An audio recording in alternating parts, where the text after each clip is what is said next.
Bismillahirrahmanirrahim. Assalamualaikum warahmatullahi wabarakatuh. Alhamdulillah, salatu wassalamu ala rasulillah, la hawla wa la quwata illa billah, amma ba'du. Jamaah syukur rahmakumullah, alhamdulillah dengan izin Allah pada pagi hari ini kita bisa silaturahim.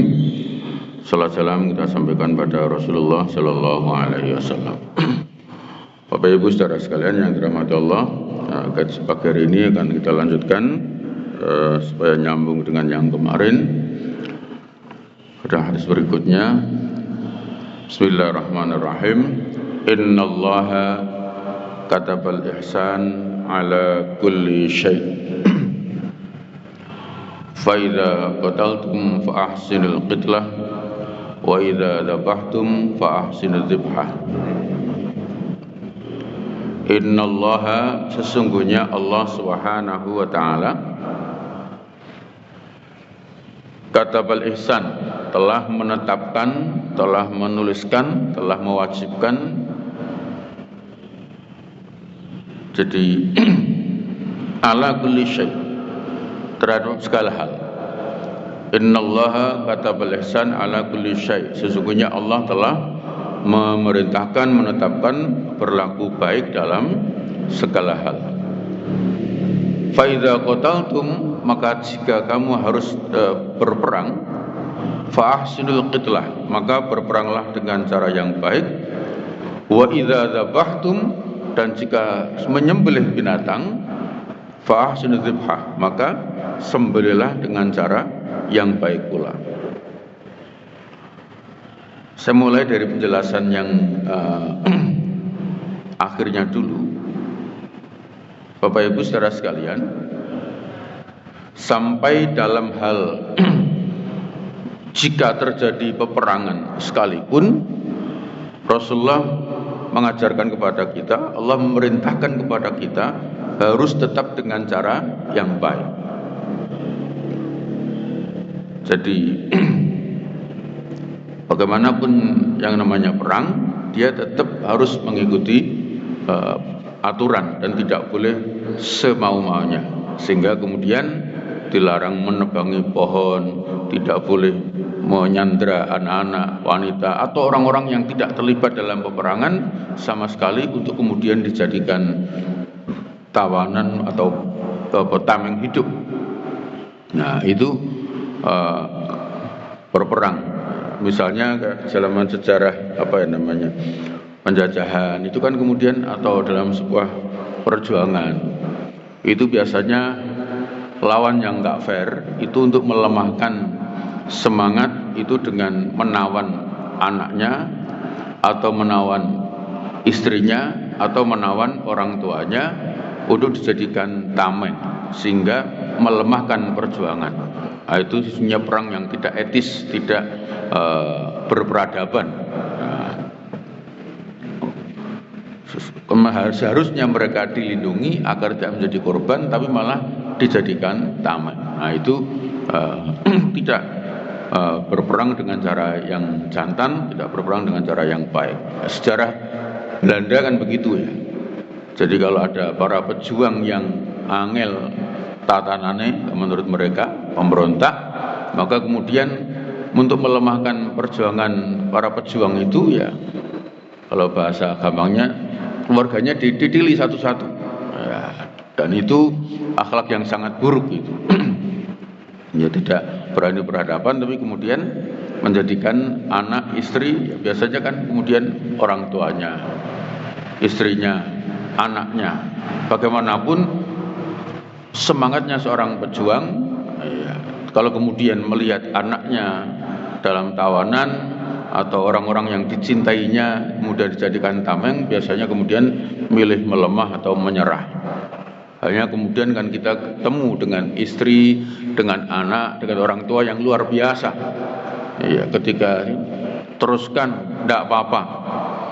Ya, orang tua, istri, anak kan ada yang berkata begitu, teruskan perjuanganmu, tidak usah memikirkan aku, serahkan aku kepada Allah.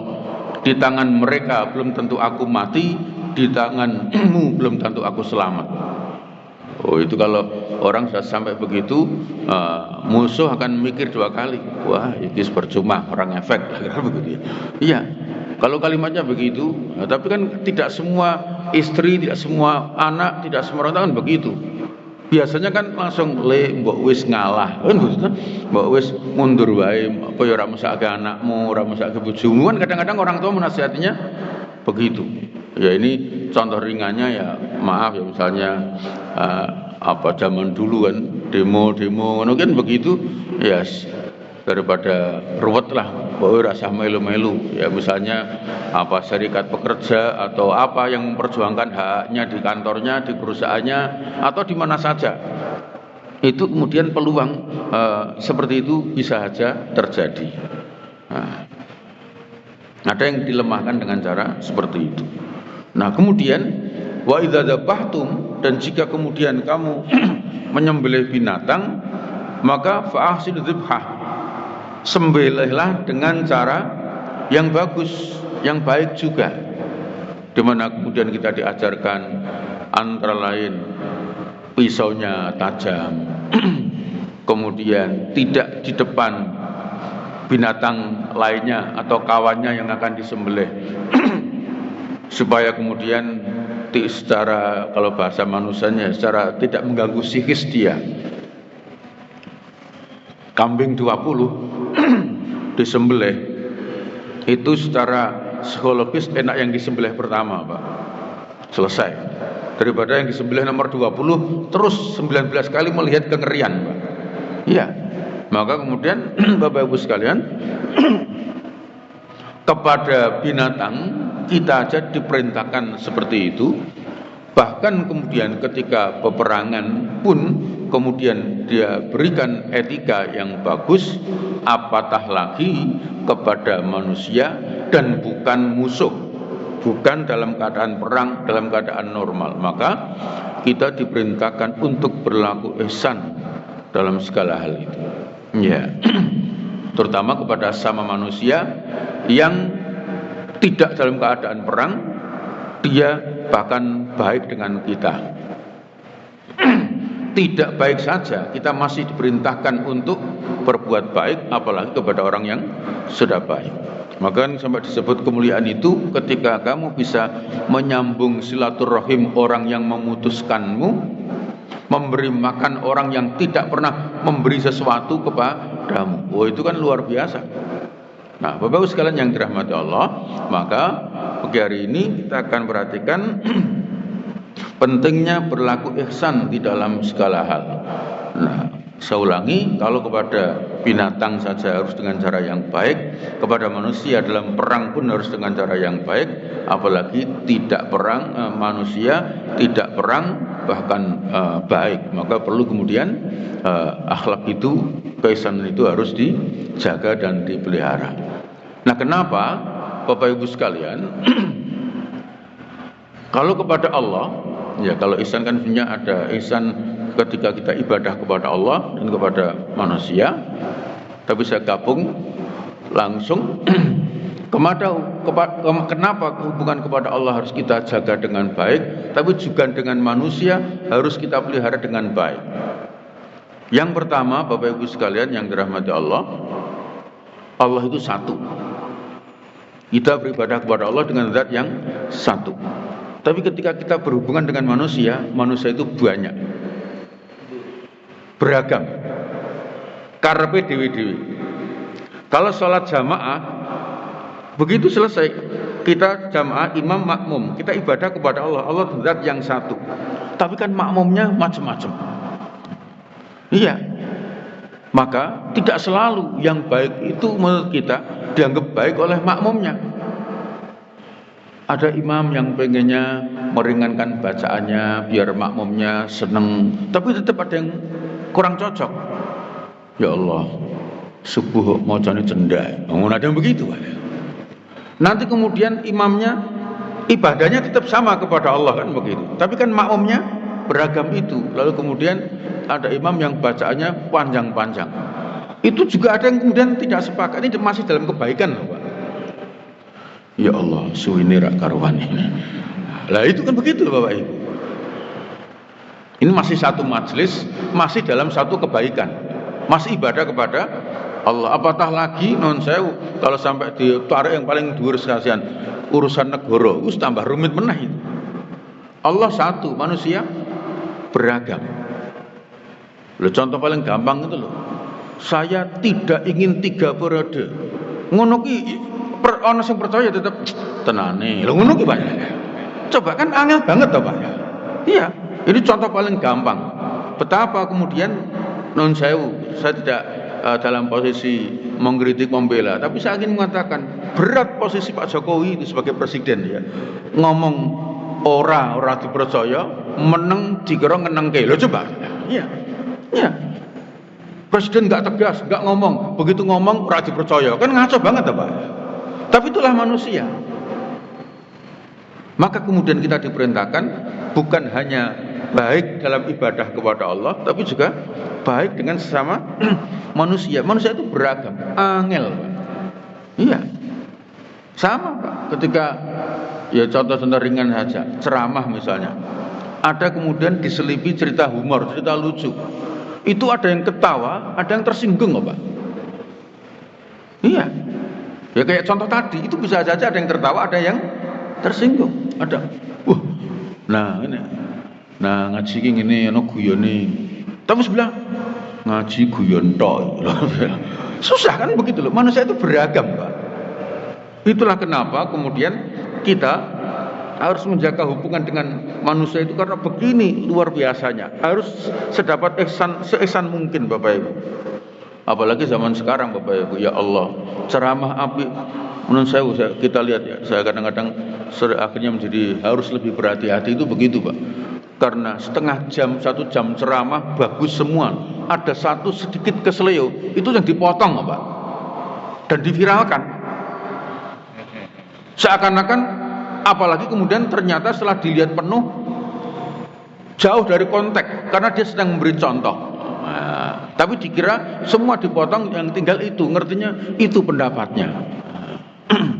Jadi Bapak Ibu sekalian yang dirahmati Allah, begitu manusia itu maka kita harus ihsan kepada manusia, berbuat kebaikan kepada manusia, karena kalau Allah itu satu, manusia beragam dengan segala keinginannya, kemauannya. Nah, apalagi kalau kemudian sudah kita lihat di masyarakat, ya ada kalau satu masjid saja tadi bisa macam-macam, apalagi kemudian kita tarik seluruh umat Islam Indonesia saja. Tadi malam ada yang nuzul Quran karena menganggap malam 17, tapi ada yang muni kegasian isih malam 16. Loh coba. Iya kan? Itu baru contoh kecil loh Pak. Iya. Saya tadi malam diundang untuk nuzul Quran, takmirnya, pengumumannya malam 17 kita pengajian nuzul Quran. Jamaahnya muni isih 16 Pak. Ngono Pak.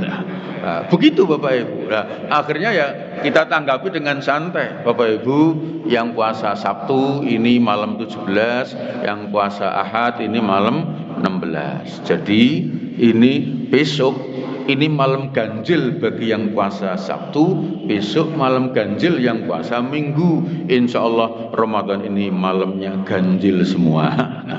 Nah, begitu. Gitu bagi orang yang dalam tanda petik seneng menyambung ukhuwah, kebersamaan, itu seneng. Nah, ngene iki apik. Ning ya ono sing muni ra tegas. Lho ngono iki Pak. Lho kan susah toh? Manusia Pak, ra tegas, ndak jelas identitasnya. Lho maka lo iya Pak. Ya begitulah manusia. Maka kemudian yang penting kita berusaha melakukan yang terbaik yang bisa kita pahami. Ya.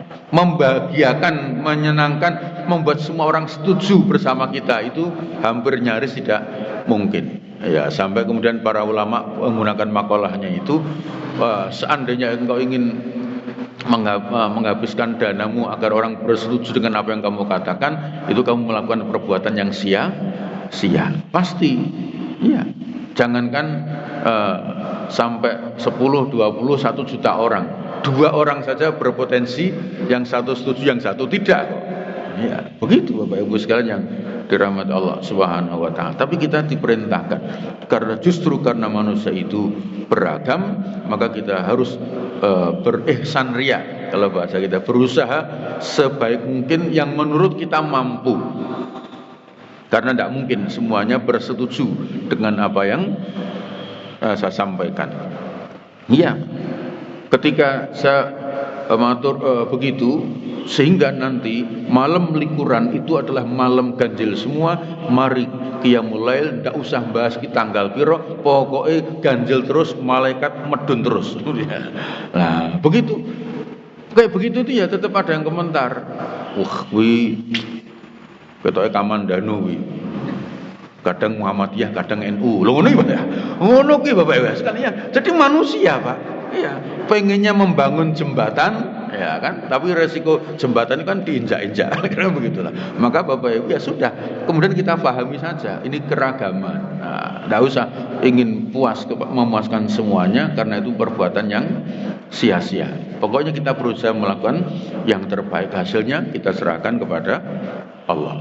Itu satu, Pak. Kenapa harus baik kepada Allah dalam hal ibadah dan harus baik kepada manusia? Karena satu, manusia itu beragam. Allah satu, rampung, Pak. Tobat kepada Allah itu rampung. Yang tahu Allah, ora diwelah kita nana pora. Ngono kira, Pak. Ning nak manusia, mono serang genah Pak dadi apik. Alah ki ketoke mergo meh pemilu ki, Bos. Lho ngono ki, Pak. Ki ketoke meh alah ngono kuwi, Bapak Ibu. Iya.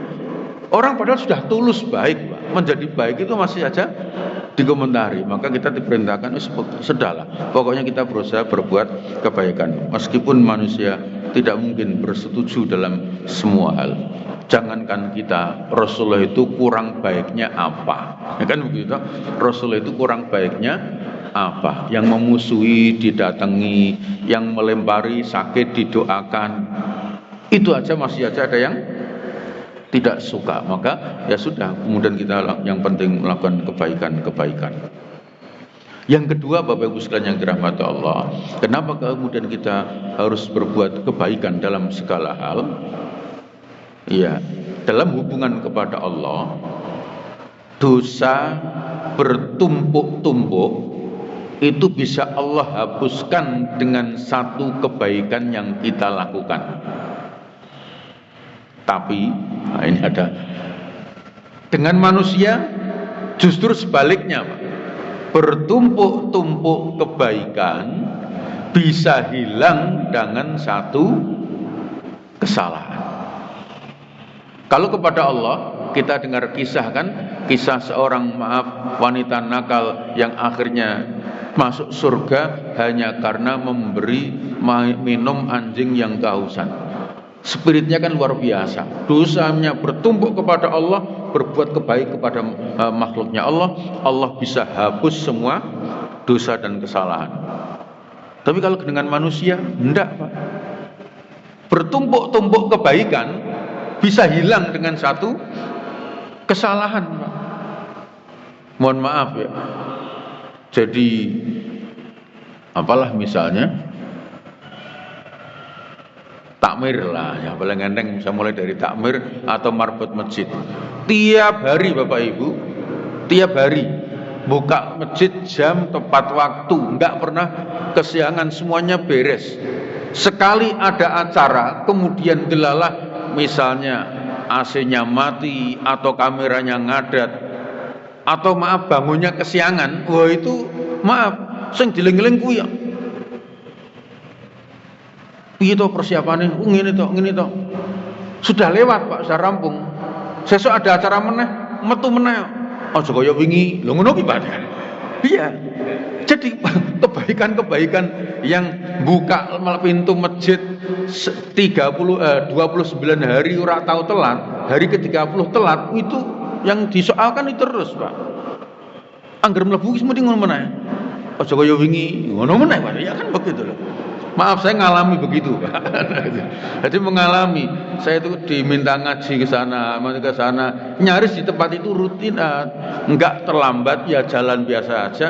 Sekali lupa, Bapak Ibu, sudah setahun loh, Pak. Pengajian berikutnya, nelponnya tuh, Pak, jolali koyo mbiyen loh, Pak. Ngono meneh, Pak. Padahal saya sudah lupa loh, Pak. Sudah lupa di mana saya dulu terlambat, di mana saya dulu lupa pengajiannya. Hari itu ditelepon begitu lagi, Pak. Pak jangan kayak dulu ya, lupa. Lah yang di mana toh, saya bingung begitu ya. Jadi begitu Bapak Ibu, kebaikan-kebaikan di hadapan manusia itu bisa hilang dengan satu kekurangan. Jangankan orang lain Pak, kadang di keluarga juga begitu Pak. Anak-anak sekolah sangu disangoni, mangkat sekolah diterke mendino awet cilik ngono diterke disangoni jajak. Sekali bapaknya terlambat ngantar, terlambat jemput, iso rame Pak. Iya. Bisa anak itu Pak bisa marah-marah seakan-akan bapaknya nggak pernah jemput itu Pak. Ya, anak bisa begitu. Permintaannya ini dipenuhi, permintaan ini dipenuhi. Kebetulan pas hari itu kondisi kurang bagus, minta nggak dipenuhi, itu ramai Pak. Seakan-akan orang tuanya nggak pernah memberi apa-apa. Ya. Istri suami kadang begitu. Istrinya memberikan pengabdian di rumah luar biasa. Sarjana milih di rumah demi bakti kepada keluarga. Ya kan? Lalu kemudian dia melakukan satu kesalahan saja, ya Allah, seakan-akan dalam pandangan suaminya istrinya nggak berbuat apa-apa, hanya menjadi beban dan sebagainya. Sama suami begitu, setia luar biasa. Hanya sekali ono WA nyasar, itu langsung gue kiri rak karuan ya. Seakan-akan berarti sing ra konangan ping pira lho ngono ki Bapak. Itu padahal kehabisan tok lho Pak ya. Begitu. Itu manusia Pak. Semua kebaikannya bisa hilang dengan satu kesalahan. Oh, RT juga begitu kan. Kas RT geseh pisan loh Pak. Itu padahal selama ini baik loh laporannya. Hanya geseh pisan wis aja kuwi meneh parah lho ngono ki Pak. Iya. Padahal baru geseh pisan. Itu kadang-kadang manusia begitu itu, maka kemudian kita harus berusaha berbuat kebaikan supaya kemudian yang buruk itu agar tidak menjadikan kebaikan itu hilang karena kesalahan yang kita lakukan. Maka kalau kepada Allah itu tadi, karena Allah satu, manusia beragam. Yang kedua, dosa bertumpuk kepada Allah, Allah bisa hapuskan dengan satu kebaikan. Tapi kalau manusia bertumpuk kebaikan bisa dihapus hanya dengan satu kesalahan. Maka Bapak Ibu, saudara sekalian yang dirahmati Allah, kita diperintahkan ihsan dalam segala hal. Yang ketiga, Bapak Ibu yang dirahmati Allah Subhanahu wa taala, hubungan kepada Allah tidak sempurna, ada masalah, kita bisa menutupnya dengan melakukan kegiatan sosial, meskipun itu tetap bernilai ibadah. Sakit-sakitan, sepuh tidak bisa puasa, hamil, menyusui tidak bisa puasa, ibadah kepada Allah tidak terlaksana, kita ganti dengan membayar fidyah, memberi makan orang miskin. Siang hari kebablasan margo isih nom nekat hubungan suami istri, karena suaminya baru pulang dari luar negeri sudah 2 tahun, ketemu pas siang Ramadan nekat, bisa diganti dengan memberi makan 60 orang miskin. Naik haji, melanggar larangan-larangan haji, kena dam, menyembelih kambing, dagingnya diberikan kepada fakir miskin. Ibadah kepada Allah tidak sempurna, terlanggar, tidak terlaksana, masih bisa ditutup dengan ibadah sosial. Tapi kalau hubungan antar kita bermasalah, tidak bisa diganti dengan ibadah kepada Allah. Utang bank tidak bisa diganti dengan sholat tahajud. Itu kan masalahnya. Bolos kerja diganti wiridan, tidak bisa. Iya. Maka kemudian penting betul menjaga ini Bapak Ibu, agar ihsan tidak hanya kepada Allah, kepada manusia kita harus baik, karena begini ini manusia. Iya. Tidak bisa kita selesaikan dengan ibadah kepada Allah Subhanahu wa taala. Harus diselesaikan dengan sama manusia. Nah, Bapak Ibu yang dirahmati Allah Subhanahu wa taala, ketika kemudian kita bisa memahami seperti itu, betapa kemudian kita akan bisa melakukan kebaikan-kebaikan dengan amat sangat beragam. Karena Bapak Ibu, ketika kita melakukan itu, insya Allah kita berusaha untuk ihsan di dalam segala hal, dalam semua aspek hidup yang kemudian harus kita lakukan. Dan yang terakhir, Bapak Ibu sekalian, kalau kita minta tolong kepada Allah, mohon berdoa kepada Allah, terkabul atau tertunda, Allah tidak pernah membocorkan permohonan kita. Tapi kalau dengan minta tolong kepada manusia, belum menolong, sudah dikabarkan, Pak. Nolak lho, Pak, menolak lho, Pak, masih dikabarkan lho, Pak. Wah, iki njaluk tulung aku ra iso. Ngono iki diomongke, Pak ya. Apalagi kemudian menolong, apalagi berjasa. Seperti dalam tanda petik jasa Allah kepada kita. Wow, itu yakin neng diwe diomongke, Pak. Nak perlu ditulis neng status, ya kan? Iya, Bapak Ibu yang dirahmati Allah. Iya, kita mohon kepada Allah. Betapa banyaknya permohonan kita kepada Allah, tapi Allah tidak pernah mengabarkan kepada orang lain. Hanya kita yang kemudian ingin mengabarkan kepada manusia, agar kemudian orang meniru kebaikan itu. Wa amma bi ni'mati rabbika fahadis. Ya, supaya kemudian kita tidak punya hobi menceritakan masalah kita. Ayat ini kan sesungguhnya tadi subuh dibaca itu kan agar kita itu lebih suka mengabarkan yang dari Allah tentang kebaikan-kebaikan yang kita terima, bukan mengabarkan keluh kesah kita. Uniknya kita itu angger entuk apa meneng, ya kan, sukses meneng anu meneng, narakonangan meneng gitu. Iya, tapi kalau ono masalah sithik ya Allah, wabeh dikandani, aku ngeluh. Lah nopo? Masalahku. Tapi pas badhe akeh ora critokan gitu loh ya. Iya, begitu loh Bapak Ibu yang dirahmati Allah. Maka perintahnya wa amma bi ni'mati rabbika fahaddis. Kalau kamu dapat nikmat Allah, kabarkan. Ya kan, gen kancamu melu seneng, kalau perlu bisa ikut menikmati, kan begitu. Iya kan? Alhamdulillah Mas, nenggonku Mas. Napa? Alhamdulillah, syukuran proyek gol. Kan begitu toh Pak. Mangger-angger ngeluh deh. Meleset. Lho ngono ki sing diomongke iki ngono-ngono ki Bapak ya kan. Nah, Bapak Ibu yang dirahmati Allah Subhanahu wa taala, loh, sekarang ini ketemu wong ini akeh Pak ya kan. Sampai kadang-kadang rada males lek ngrungokke ngono ya. Maka sampai ada nasihat, jangan mengeluhkan masalahmu di hadapan orang yang sedang mengeluhkan masalahnya kepadamu. Pak, aku mbok njaluk tulung. Napa? Iki waya bayar UKT anakku cah loro. Aku nyeleh 15 iso. Malah kowe loro, aku telu. Ngono malah. Aku malah iso. Loh iya kan kadang-kadang ketemu begitu toh. Hanya untuk membentengi, tidak meminjami. Ngono ki malah nyritakake masalah dhewe. Dan itu terlalu banyak, Pak. Ketemu begitu itu banyak. Iya. Jadi kayak di keluhan, aku ngene bojoku PHK sangune sakmene tok, ger kuat 3 sasi. Bojomu untuk sangu, bojoku ra ngono iki Pak ya. Jadi begitu yang sering diceritakan begitu. Padahal tidak, padahal dapat juga, tapi kemudian sering begitu. Maka perintahnya wa amma bi ni'mati rabbika fahadis. Sing krungukin melu seneng gitu Pak. Iya kan? Iya, alhamdulillah. Makanya kan kalau ditanya pripun Pak sehat, alhamdulillah sehat. Ning sakjane iki ya rada meriang gitu loh Pak. Tapi lebih bagus dikatakan pripun Pak kabari, alhamdulillah sehat. Kok ngegem balsem ya sehate wong tuwa ngene Mas. Lho ngono kan enak Pak kan begitu. Pripun Pak kabari? Senut-senut tok ndek. Lah pripun Pak? Lah iki ngono malah cerita penyakit Bapak Ibu ya. Iya, itu kan sesungguhnya enggak baik Bapak Ibu. Iya. Jadi kalau kita kepada Allah, Allah enggak menceritakan, enggak mengabarkan. Tapi kalau kita minta tolong kepada manusia, yo ngono mau Pak. Burung nulungi lho wis cerita. Ra genah. Lha napa? Esuk-esuk wis ning nggonku kok. Ngono ki Pak ya. Lha napa? Ra tau moro pisan nembung. Ngono ki Pak. Padahal orang nyilai loh Pak, orang nyilai, tidak minjemi tapi membahasnya. Maka hati-hati minta tolong kepada manusia. Apalagi kemudian menolong. Wah, terus itu sering tinggal bahan ceramah bareng Pak.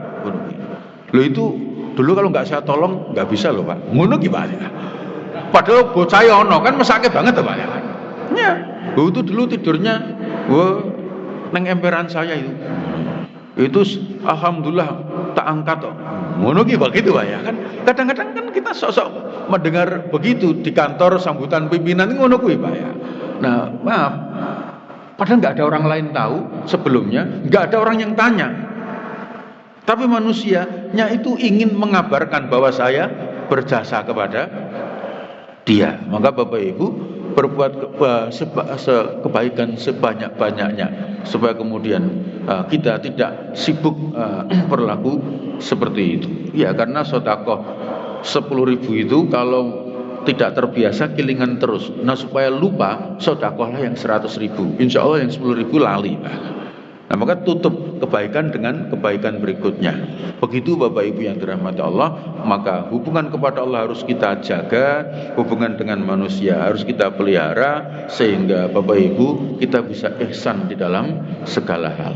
Jadi cerita kayak ngono kan tidak ihsan, tidak baik, ya kan? Maka kemudian harus kita cegah. Allah saja memberi kita begitu banyak nikmat, Allah sembunyikan dari orang lain ben kowe ora kemudian minta kok malah kowe senengane nyeritake perbuatan baikmu yang belum seberapa. Nah, maka mudah-mudahan kita menjadi semakin baik, jangan mengeluhkan masalahmu di depan orang sedang punya masalah dan bicara kepadamu, karena akan menjadi beban dalam hidupnya. Maka Bapak Ibu kalau perlu didoakan. Yos, matur nuwun Mas dengan kersa tindak mriki ning saya belum bisa membantu. Saya doakan mudah-mudahan ada jalan keluar untuk menyelesaikannya. Belum kan itu sama enggak? Qaulun ma'rufun wa maghfiratun khairun min shadaqatin yatbauha adza. Ucapan yang baik, permohonan maaf itu jauh lebih baik daripada pemberian dengan menyakiti yang menerima. Ya wis lah, kita bantu ya. Soben aja ngene iki ngono. Ngono ki ya, Pak. Ya kan bantu ning larake ati, Pak, ya kan gitu ya. Diling-ling ya, somben sukses aja lali. Ngono bareng ya. Macam-macam begitu loh, Bapak, tidak perlu begitu kan ya. Itu tapi sayangnya manusia itu kan sok-sok begitu. Itulah kenapa kita dibimbing Al-Qur'an oleh sunnah agar kemudian menjadi baik, karena potensi begitu kan ada pada manusia. Maka kita diperintahkan innallaha katabal ihsan ala kulli syai', berbuat baik di dalam segala hal. Membantu pun tetap disuruh membantu dengan cara yang baik. Saya kira ini Bapak Ibu, mudah-mudahan bermanfaat. Terima kasih, mohon maaf. Wassalamualaikum warahmatullahi wabarakatuh.